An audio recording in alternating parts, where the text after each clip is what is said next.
मेरे बुजुर्गों, नौजवान साथियों, यहाँ पहुंचे मेरी मातृशक्ति माताएं बहनें, आज इस शहीदी दिवस पर उस शूरवीर को याद करने के लिए, उनका शहीदी दिवस मनाने के लिए पूरा गांव और सभी आसपास के इलाके से और जो मौजूद लोग हमारे पार्टी के पदाधिकारीगण, उत्तर प्रदेश से जो शहरावत खाब के पदाधिकारीगण, सब आप लोग यहाँ आए हो। आप सभी का मैं अभिनंदन करता हूँ, स्वागत करता हूँ।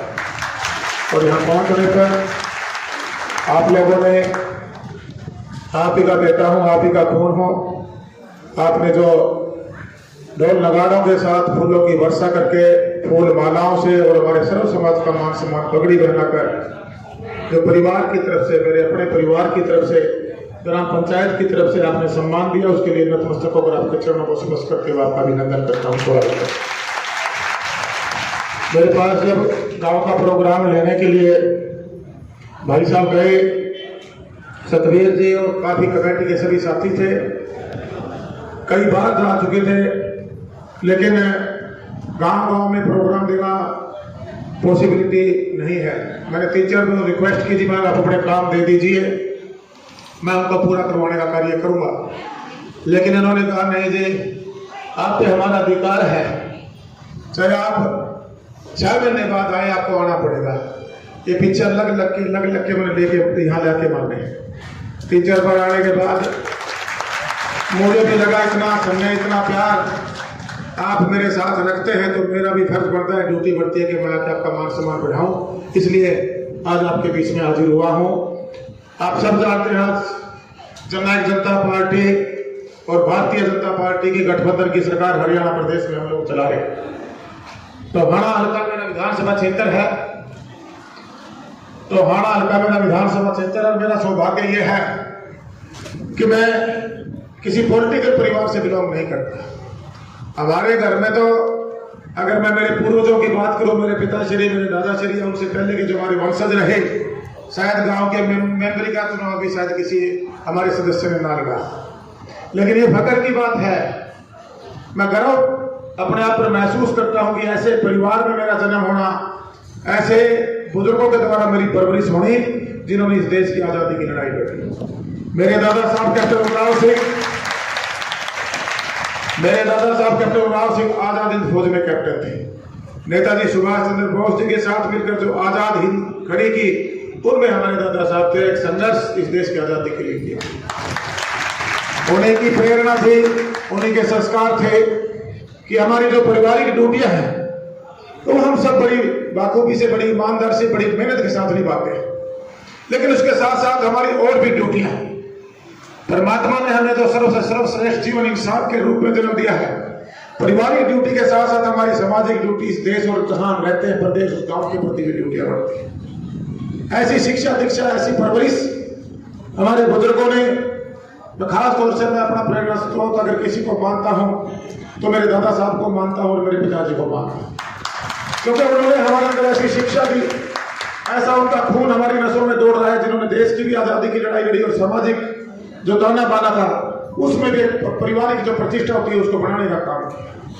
और एक सोशल वर्कर के रूप में जो मैं अपने परिवार की परंपरा को आगे बढ़ाते हुए टोहाना में सेवा के माध्यम से लोगों के बीच में जाता था, और जो हमारी सामाजिक ड्यूटियां, उसके लिए मैं उनको अवेयर करता था कि हम भाईचारा बढ़ा के रखें।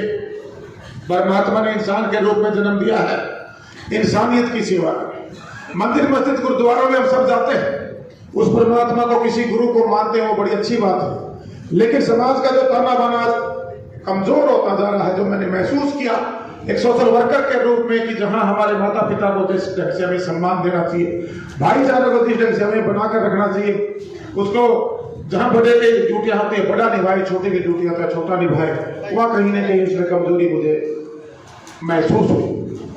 मैंने अनेकों कार्य चलाए, शिक्षा को लेकर अवेयर करना, जरूरतमंद परिवारों और बेटियों को हमारी संस्था के द्वारा पढ़ाया जाना, एजुकेशन के प्रति लोगों को अवेयर करना। इसी प्रकार जो प्राकृतिक संपत्ति है, पानी को बार बार बचाने के अभियान हमने सोशल वर्कर के रूप में लोगों को अवेयर करना कि पानी को व्यर्थ न जाने दे, पेड़ पौधों को लगाना, हेल्थ के प्रति लोगों को अवेयर करना, सबको इकट्ठा करके मजलूम समारोह एक कार्यक्रम पूरे हल्के का एक नए साल पे हम एक मजलूम समारोह जिसमें हम इकट्ठा होकर एक भोजन का प्रोग्राम इकट्ठा होकर करते हैं। बुजुर्गों का सम्मान समारोह करके युवाओं को ये मैसेज देना कि ये माता पिता हमारे सबसे पूजनीय, यही हमारे सबसे बड़े देवी देवता है। अनेकों में कार्य जो हम जब हमारे हल्के में करने में लगे हुए थे, लोगों की एक उम्मीद है कि वहां जो राजनीतिक लोगों ने जिन्होंने अपनी विरासत राजनीति को बनाया हुआ था, जैसे पहले रजवाड़े होते थे वैसे ही लगभग देखेंगे कि हल्कों में कब्जे थे। वहां कांग्रेस पार्टी से जो नुमाइंदे बनते थे लगभग सरकार में वही मंत्री बनते थे। और दुर्भाग्य कहूंगा मेरे ढोनल का कि वो लोग थे जिन्होंने भगत सिंह के खिलाफ गवाही देकर राय साहब का खिताब हासिल किया था और मुर्ग भी हासिल किए थे। उसके बावजूद उसको पार्टी टिकट देती थी और वो दो चुनाव जीतता, फिर एक बार हार जाता। लेकिन 60-70% वहां सत्ता पर कागज वही परिवार रहा। और जब हम वहां सेवा करते करते लोगों ने चुनाव का मन बनाया और हमें चुनाव लड़ने का मौका मिला। चुनाव मजबूत था, इंडिपेंडेंट कैंडिडेट के तौर पे मुझे लड़ाया, क्योंकि उस टाइम पार्टी में जो टिकटों की मारामारी होती है मुझे समझ में नहीं आती। जनता कहती थी टिकट दे आओ, मेरे टोहाड़े मैंने कहा करते टिकट दे आओ बबली, मगर फिर टिकट तो कहते तुम तो रिपोर्ट तो फिर वहां बांध रखी है तुमने। अगर कोई तुम्हारी सेवा करता है, तुम्हारी हकों की लड़ाई लड़ना चाहता है तो वोट से ही विधायक बढ़ता है, टिकट से विधायक नहीं बढ़ता। टिकट तो सारी पार्टियां बांटती है। ये जागरूकता लोगों में आई। 40,000 के आसपास वोट के लिए चुनाव नहीं हम जीत पाए थे। हमारा संघर्ष सेवा जो हमने शुरुआत में हमारे पूर्वजों की जो परंपरा थी उसको बढ़ाया था। आज भी जो मैंने ऐसे ही उसको सेवा को लागू करने में लगा हुआ, हम लगे रहे। दूसरा चुनाव हम चाहते थे कि हम कांग्रेस पार्टी से लड़े। कांग्रेस पार्टी के लिए हमने काम भी किया एक वर्कर के नाते, जितनी मेहनत बढ़ती थी सड़कों पर रहे 5 साल। लेकिन इन पार्टियों में जब टिकटों की बारी आती है तो धड़ेबाजी शुरू हो जाती है, गुरुबाजी शुरू हो जाती है और ऐन मौके पर हमारी टिकट को काट के हमें पार्टी से बाहर करने का काम किया। हमने चुनाव लड़ना था, उधर से दुष्यंत जी ने 10 महीने पहले डॉक्टर अजय सिंह चौटाला जी जो पार्टी के राष्ट्रीय अध्यक्ष हैं, जननायक जनता पार्टी में बैठा हुआ, उनको पता था क्योंकि पार्टी जौहरी है वो कि कौन कौन लोग आने वाले समय में हरियाणा प्रदेश की कायाकल्प करने में उनका सहयोग कर सकते हैं। हमारे जैसे लोगों को साथ छोड़कर 8 महीने 10 महीने की पार्टी चुनाव लड़ा, 10 विधायक लेकर आने में हरियाणा प्रदेश में कामयाब हुए। और आज उसी का नतीजा है जो भारतीय जनता पार्टी के साथ आज हम गठबंधन में सरकार चला रहे हैं। उस टाइम 75 बार की भारतीय जनता पार्टी बात करती थी, वो 40 पर आकर टिकी और 10 सीटें जब हमें मिली तो गठबंधन में सरकार हुई। और जो पार्टी ने घोषणा पत्र जारी किया था उसमें काफी काम करवाने में हमारी पार्टी सरकार में हम कामयाब भी हुए। साथियों, मैं सारी चर्चा आज आपसे इसलिए करना चाहता हूं क्योंकि हमें आने वाले समय में इस चीज को देखना होगा। जो लायक लोग हैं आज राजनीति कहीं न कहीं उसकी अकाल पड़ चुका है। राजनीति को एक व्यवसायीकरण का रूप में लोग देखने लगे हैं और जो भी चाहे बुरा मत मानना, मेरी बातें कईयों को लड़ जाएंगी। नीचे से मेंबर बनाए, जो ऊपर मुख्यमंत्री बनाए, बीच में मंत्री बने, विधायक बने, या हमारे और जो वोट की ताकत से जो चुनकर जनता भेजती बड़ी उम्मीद के साथ, लेकिन उसके बाद उस सीट पर बैठने के बाद वो अपनी ड्यूटी और जिम्मेवारी भूल जाते हैं। और कहीं न कहीं जब प्रदेश के हित की बात आती है वो प्रदेश हित पीछे रख के अपने हितों की लड़ाई लड़ने लगते हैं। यही कारण हुआ था जब भारतीय जनता पार्टी की जब सब भूमि से सरकार आई तो हमारे गांव से मेरे सामने चुनाव लड़ते वो विधायक बने थे और मैंने उनको बधाई दी थी। मैंने कहा था कि मैं समाज सेवक के रूप में ही काम करना चाहता हूं। ये चुनाव लड़ा, जनता ने मुझे चुनाव तो नहीं जिताया लेकिन सम्मान देने में कोई कसर बाकी नहीं छोड़ी। आप ऐसे कार्य करना कि शायद अगला चुनाव मुझे लड़ने की जरूरत ही ना पड़े, क्योंकि ना ही तो यह मेरा पैसा था, ना ही मेरी जरूरत थी, ना ही मेरा व्यवसाय था। आज भी एक बड़ा बदलाव के लिए आप देखते होंगे सोशल मीडिया का जमाना है। विधायक के नाते जो मेरी ड्यूटी टोहाना के लिए पड़ती थी, जो विधायक होते हैं, चाहे सरकार की बात हो, चाहे अपनी पार्टी में अपने नेता के सामने अपने हल्के की मजबूती से बात रखने की बात आई तो बबली ने कोई संकोच नहीं किया, क्योंकि मेरी पहले जिम्मेवारी टोहाना करके लोगों के लिए थी। उन्होंने मुझे चुना है कि वोट की ताकत से, आशीर्वाद से मैं विधायक बना, तभी मैं मंत्री बन पाया। और मंत्री भी मैं तब बना, मेरी पार्टी ही चाहती थी और सरकार के मुख्यमंत्री भी चाहते थे कोई मजबूत सहयोगी उनके साथ जुड़े और सरकार में मजबूती से जो बदलाव की जरूरत है, जो व्यवस्था परिवर्तन की जरूरत है, वो हम मिलकर कर सके। इसलिए आज ये बड़ी जिम्मेवारी मतलब पंचायत और विकास मंत्री के रूप में हमें मिली। ये जिम्मेवारी मिलने के बाद मेरे गांव आगे कैसे बढ़े। आज टोहाना विधायक होने के नाते जो जिम्मेवारी टोहाना के लिए थी, अब पूरे प्रदेश के हर गांव में बैठे, मेरा जो ग्रामीण अंचल में बैठा मेरा गांव में परिवार है, उसकी ड्यूटी भी देवेंद्र सिंह बबली की आज बन चुकी है। उसको हमने आगे बढ़ाने का काम किया। और जो गली नाली चौपाल तक हमारी सिर्फ मांग थी, लोग सरकार के अपने मंत्री भैया पहले की सरकारों की बात करूं या आज की सरकार में, इसके अलावा कुछ मांगते ही नहीं थे। हमने 9 सूत्रीय कार्यक्रम सरकार के में अपने सुझाव रखकर माननीय मुख्यमंत्री जी दुष्यंत जी से चर्चा करके जो व्यवस्था परिवर्तन की हमने बात कही और जो सुविधाएं जो शहरों में है वो गांव तक पहुंचे, उसके लिए हमने फाइलें चलानी शुरू की। जितने हरियाणा प्रदेश की पुरानी बिल्डिंगें थे चिन्हित करा के 3800 बिल्डिंगों को हमने उनको रिपेयर करा के उनकी मेंटेनेंस करा के 1200 के आसपास ई लाइब्रेरी की घोषणा पिछले बजट सेशन में सरकार के द्वारा माननीय मुख्यमंत्री द्वारा करवाई। जो इंदौर जिम है, अगर युवा सेक्टर बने हुए हैं, उस जिम की रखरखाव की जिम्मेवारी लेते हैं तो करीबन 800 बिल्डिंगें जिमों के लिए तैयार होने लगी है। इसी प्रकार महिलाओं के लिए शाम को सांस्कृतिक कार्यक्रम के लिए गांव के लिए चर्चा करें बैठ के, उसके लिए महिला संस्कृति भवन बनाने की बात है।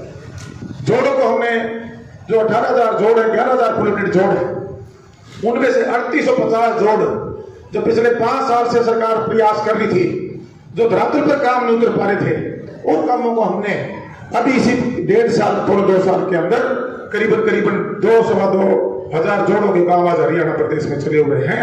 और इसी फाइनेंशियल में 2023-24 के कंप्लीट होने तक 3800 का जो आंकड़ा था उसको हम छूने का काम करेंगे। साथ ही गांव में फिल्मियां बनाने की बात हो, गांव में LED लाइट लगाने की बात हो, सारी की सारी फाइलें सरकार ने मंजूरी दे दी है। पायलट प्रोजेक्ट के रूप में 850 गाँव में हम इसकी शुरुआत करने जा रहे हैं। इसी प्रकार पार्कों व्यायामशाला बनाने की बात, आज सरकार ने एक बजट 3 बजट की घोषणा HRDF के फंड से मैंने पिछले दिनों माननीय मुख्यमंत्री से चर्चा करके करवाने का काम किया। HRDF का हमारा करीबन 2,500 करोड़ रुपया जो गांव के डेवलपमेंट के लगना चाहिए, पिछले 3 साल से उसको खर्च नहीं कर पा रहे थे। उसमें मैंने 5 की मांग की थी, माननीय मुख्यमंत्री 3 को लागू किया है। हमारी पार्क व्यायामशालाओं को गांव के अंदर घूमने की व्यवस्था हो, उसके अंदर बच्चे खेल सकें। साथ में हमारी जो फिरनियां, आज तक किसी भी एक भी गांव की फिरनी कच्ची नहीं रहेगी, उसका बजट यहाँ अधिकारी बैठे हैं, मैं उनको कहना चाहूंगा।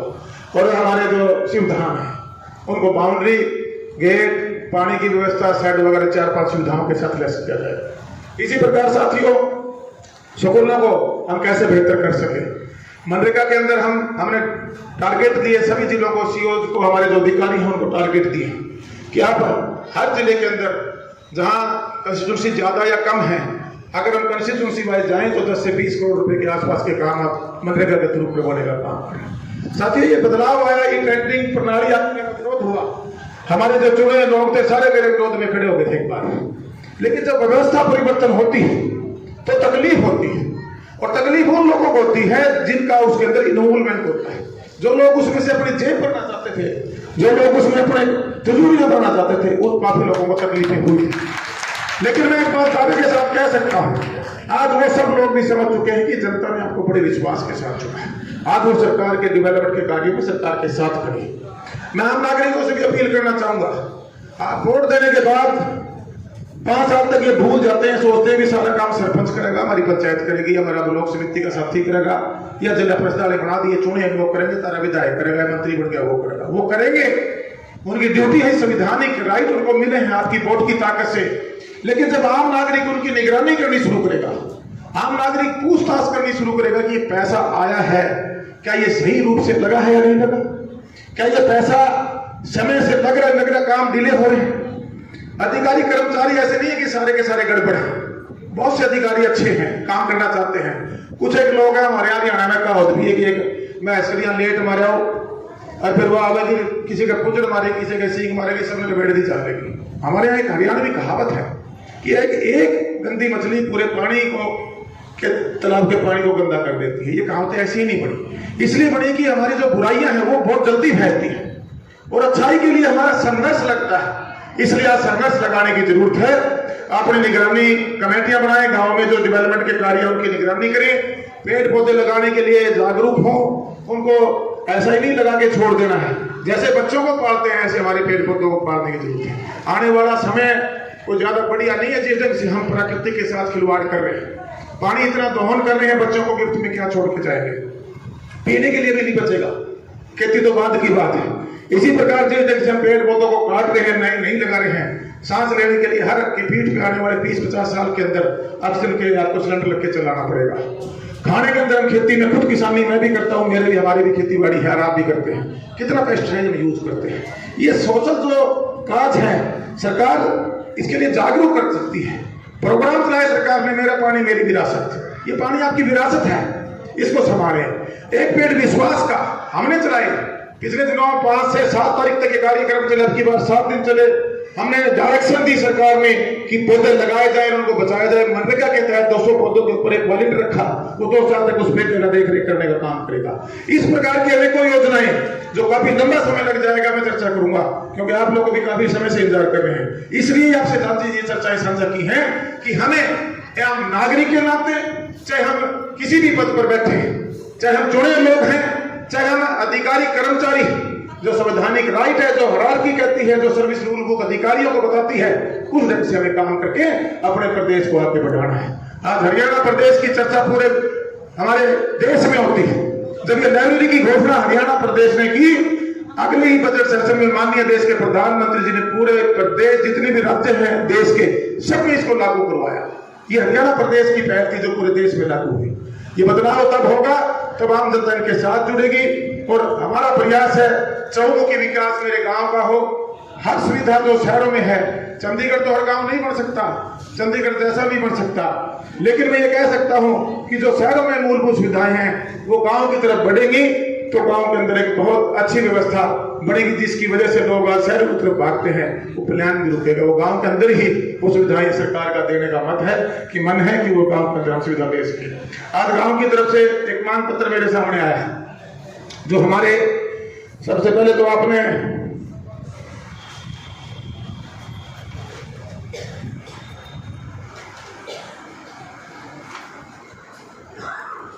शहीद द्वार की आपने बात की है, पंचायत इसका प्रस्ताव डाल के दे। मैंने सीओ साहब को निर्देश दिए जिसका बजट कैसे, अगर पंचायत में पैसा है ठीक है, नहीं आप सरकार से मांग करें इस पैसे की, हम देने का इसको काम करेंगे। इसके साथ आपने दूरी बड़ी गांव की व्यायामशाला मिनी स्टेडियम के निर्माण की बात कही है, उसका बजट जो इसकी दूसरी किस्त रखी हुई थी, अभी मेरे को बताया है कि वो पैसा सरकार की तरफ से रिलीज करने का काम किया है। ये काम भी आपका जल्दी ये पूरा हो जाएगा। तीसरी आपने ई लाइब्रेरी की मांग की है। ई लाइब्रेरी के लिए नई बिल्डिंग इसमें बनानी पड़ेगी। पहले कोई अगर पुरानी बिल्डिंग है वो तो अभी डालो दी, उसका तो टेंडर लगाओ, पैसे आपके पास हैं, उसका तो टेंडर अगले 15-20 दिन में लग जाना चाहिए। ये तो पहले फिर पहली वेरिफिकेशन में जानी चाहिए थी, इसमें डलवाओ इसका काम सीओ साहब, अगले 15 दिन में इसका टेंडर, इसके पैसे की कोई दिक्कत नहीं होगी, क्योंकि इसमें तो लगना तो है बनी हुई है। सामान का टेंडर लग चुका है, वो फाइल मुख्यमंत्री जी के पास अप्रूवल के लिए गई हुई है। मेरे ख्याल से उन्हें वो रेट को ट्रैक करना है, वो करके पूरे प्रदेश में आप ही की पावर रहेगी। उसमें सामान मैक्सिमम से मैक्सिमम 2 महीने में आपकी लाइब्रेरी तैयार हो जाएगी। इसके आगे आपने एक फिरनी की बात कही है, प्रस्ताव डाल के दो आप परसों पे जो 15 दिन के अंदर पैसे महीने के अंदर पहले पैसे मिल जाए। ये जो 3 गाँव की मांग आपने दी है, ये सारी सरकार के द्वारा हम पूरी करवाने का काम करेंगे। और भाई एक बात जरूर आपसे कह के जाना चाहूंगा कि मुझे ज्यादा लच्छेदार ये राजनीतिक भाषण नहीं देने आते, हम तो सोशल काम करने वाले लोग हैं। ये राजनीति में तो बाई चांस बाई लक है, कोई परमात्मा की मंजूरी थी कि कोई टोहाना का सुधार होना था, हो सकता है प्रदेश में कोई बदलाव मेरे हाथों से होना था, इसलिए बड़ी जिम्मेवारी पहली बार के विधायक को सरकार ने, हमारी पार्टी माननीय मुख्यमंत्री ने दी। और इसीलिए टोहाना का वासियों ने विपरीत परिस्थितियों में जब 75 पार की बात कही जाती थी, एक बड़ा मजबूत चुनाव मेरे सामने वाले लोग लड़ रहे थे, और उससे पहले तो जो कहते थे ये तो हमारी विरासत है, जो देश के गद्दार लोग थे उनको भाई 12,000 रुपये छोड़ डाल कर ले जाके 12,000 रुपये पानी पिला दिया, रिश्ता 5,000 रुपये जमाने।